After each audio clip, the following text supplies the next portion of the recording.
There's a well-known fact that investment behavior differs a lot across people. Some people invest a lot in the stock market, some people invest very little.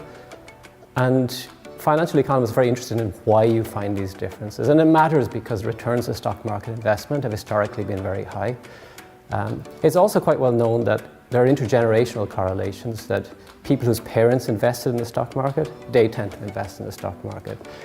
But the question once again is why do you see this? And the two main types of stories you can tell is that it could be nature or genetics, that we get a genetic endowment from our parents. So if they're less risk averse and invest in the stock market, we're less risk averse and we invest.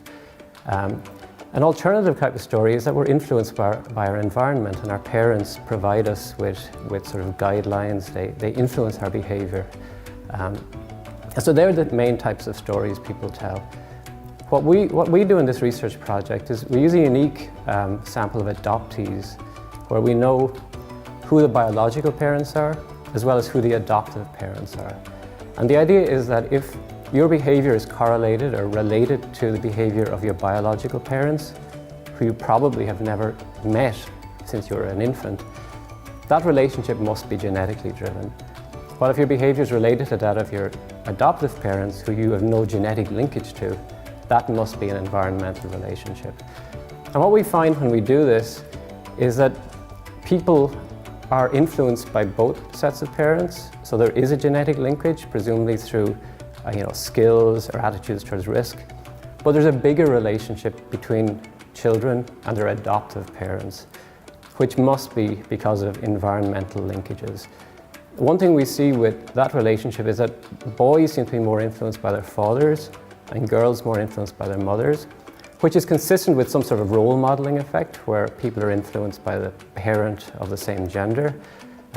So in general, what we find is that attitudes towards risk are probably not purely innate and part of our genetic endowment, but they're also things that we develop throughout our life and are influenced by our environment, and maybe particularly strongly influenced by our parents. So if you go back to why different people have very different investment behavior despite looking quite similar, I think a large part of the story comes from our family background and the influences of our parents and our environment when we're growing up.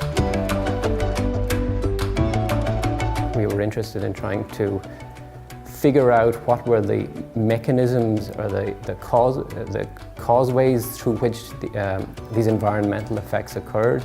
So is it the case that the parents who invest more in stocks end up becoming wealthier and maybe investing more in their children's education and so their children end up earning more and so on. But those pathways didn't seem so important. So our conclusion from this is what is probably most likely happening here is that just children are influenced by their parents' behavior. In that they observe their parents investing in stocks, they learn about the stock market from their parents if their parents invest in stocks, and they use this information themselves when they're making their own financial decisions. In this research, I think one thing that we learned from it is that that's not the right way to think of attitudes towards risk. People are influenced by their environments. They're influenced by what happens to them, by what happens to their family, and their attitudes towards risk can change over time, rather than being something that's just a fixed parameter that belongs to them.